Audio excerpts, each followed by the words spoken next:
Pessoal, a gente segue detalhando para você agora todas as informações que constam lá naquele documento da Polícia Federal que embasou a operação, que mirou em aliados de Jair Bolsonaro. Tudo começou na última sexta-feira. A gente vai mostrar agora para você que imagens do circuito de segurança do Aeroporto Internacional de Brasília, que mostram, então, essas imagens que mostraram o tenente-coronel Mauro Cid desembarcando no Brasil com uma mochila um dia depois de fazer a Operação Resgate, apontada pela Polícia Federal para reaver aquele kit ouro branco das joias sauditas que, segundo a Polícia Federal, tinha sido vendido nos Estados Unidos. As imagens são do dia 28 de março desse ano, às 7h14 da manhã, da área de desembarque internacional.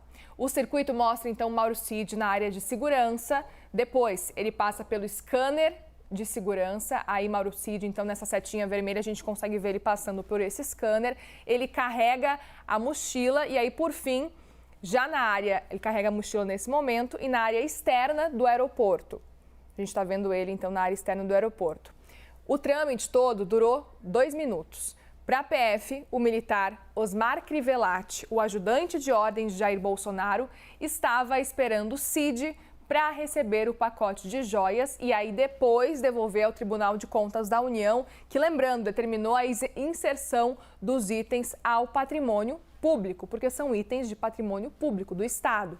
Mensagens mostram que os dois se falaram antes da viagem para combinar esse encontro e que Cid tinha receio de ser parado com essas joias sem um cadastro.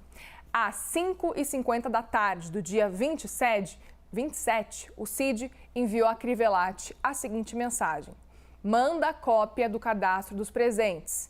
Crivellati pergunta aí, desse aí? Cid retorna, isso, caso seja parado amanhã. Crivellati respondeu com ok, mas que não conseguiu achar. Aí às 10h38 da noite, Mauro Cid embarca e avisa o Crivellati. Previsão de pouso às 6h45 da manhã. E aí ele recebe o retorno. Estarei lá. Na mochila entregue a Crivellati estariam parte dos itens desse kit ouro branco, que era o anel, as abotoaduras e um rosário islâmico. Já aquele relógio da marca Rolex, também parte do kit e vendido por cerca de R$345 mil, teria sido recuperado pelo advogado Frederico Wassef e devolvido no dia 2 de abril. A CNN não conseguiu contato com a defesa de Mauro Cid, já o Wassef negou que tenha participado de qualquer ação para compra ou recompra dessas joias e que é alvo de campanha de fake news. Em nota, os advogados de Bolsonaro afirmaram que o ex-presidente jamais se apropriou ou desviou quaisquer bens públicos.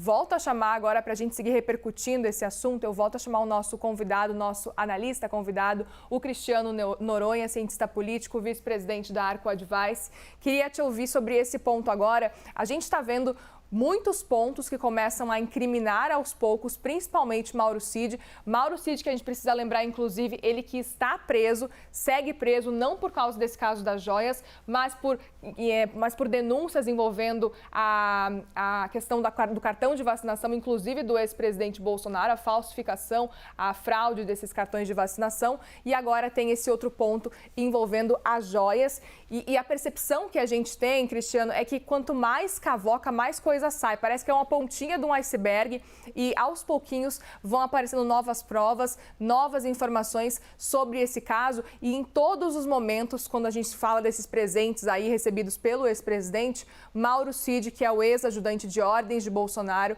ele está envolvido. Muriel, como a gente falou mais cedo, né, uma situação de fato bastante delicada do pessoal do entorno do ex-presidente Jair Bolsonaro.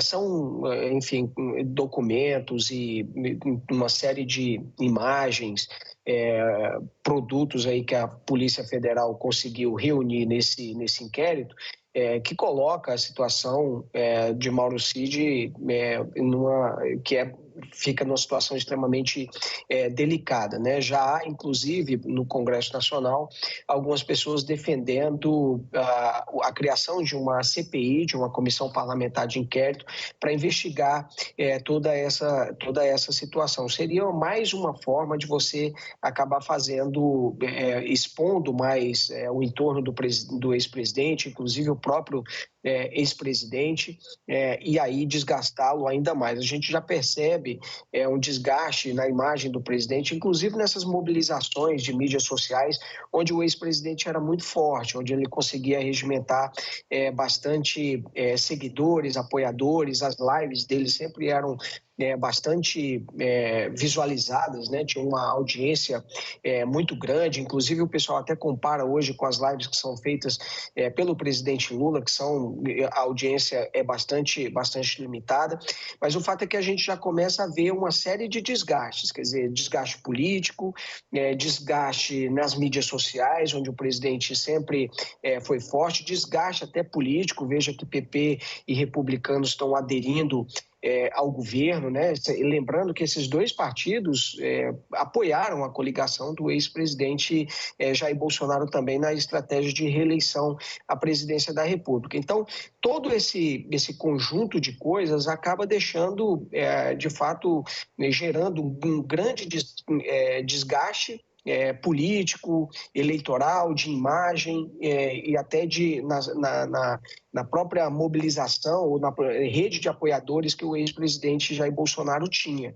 E agora a gente já começa até a ver também em algumas situações pessoas até quando encontram ou Michele ou Jair Bolsonaro com um clima até hostil, né? A gente viu na semana passada, por exemplo, teve um incidente envolvendo a ex-primeira-dama, se eu não me engano, num restaurante, onde alguém também perguntou sobre as joias para ela, enfim. Então isso começa a virar muito contra o ex-presidente, o entorno dele, e fica cada vez mais um grande ponto de interrogação qual será a força que o ex-presidente terá para fazer um sucessor, para apontar alguém que ele apoie na campanha da eleição presidencial de 2026. E é interessante a gente até comparar, né, Cristiano, que o cenário lá nos Estados Unidos para Donald Trump, por exemplo, é um cenário parecido. Ele está sendo investigado em vários outros processos e, obviamente, no caso de Donald Trump, tem questões muito mais avançadas, inclusive para uma possível condenação de Donald Trump. E ainda assim, ele segue como favorito para vencer, por exemplo, as primárias republicanas. Ele segue, então, sendo como favorito. A popularidade dele vai aumentando. Parece que quanto mais processos, quanto mais investigações vão surgindo, mais as pessoas abraçam ele e aí ele vai crescendo cada vez mais nas pesquisas. Pelo menos é o que as pesquisas de opinião estão mostrando nesse momento lá nos Estados Unidos. A gente consegue traçar um paralelo com o que acontece nesse momento com Jair Bolsonaro? Uma situação delicada aí, que difere bastante da questão de Donald Trump, é que lá Donald Trump não está inelegível, ele não é inelegível, né?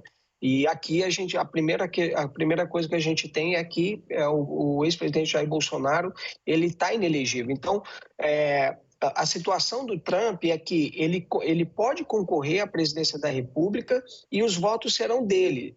Aqui, a gente está vendo o ex-presidente Jair Bolsonaro passar por esse desgaste e a transferência de voto, Muriel, ela não é automática, né? Então, existem duas questões que vão ser fundamentais aí. A primeira, qual o tamanho do desgaste que o ex-presidente vai ter? Segundo, qual é o percentual de votos que ele consegue transferir desse eleitorado que o apoia? Então, é uma outra situação. Mas a gente vê também, de fato, uma situação similar, porque Donald Trump deixou a Casa Branca, ele passou por um amplo processo de desgaste, mas continua no jogo, né, no páreo. Não existe dentro do Partido Republicano alguém que possa, pelo menos neste momento, fazer algum tipo de contraponto a ele, né? Ele continua como o principal nome. Aqui, a gente tem outras alternativas também aparecendo, mas elas ainda não têm uma força eleitoral política testada ainda. O caso do Romeu Zema, que aliás passou por um desgaste recente por conta de uma crítica que fez aos estados do Nordeste, Eduardo Leite, que não conseguiu se viabilizar dentro do próprio PSDB, própria Michele, o pessoal já cogitou o nome dela, o Tarcísio de Freitas também, governador. Então a gente tem algumas alternativas, mas não se sabe ainda qual é o peso que essas alternativas têm, qual é a densidade eleitoral que esses nomes têm para fazer frente a uma eventual campanha, né, contra o presidente Lula. Cristiano, vou te dar um tempinho aí para você tomar uma água, porque logo mais eu volto a te chamar para a gente conversar mais um pouquinho.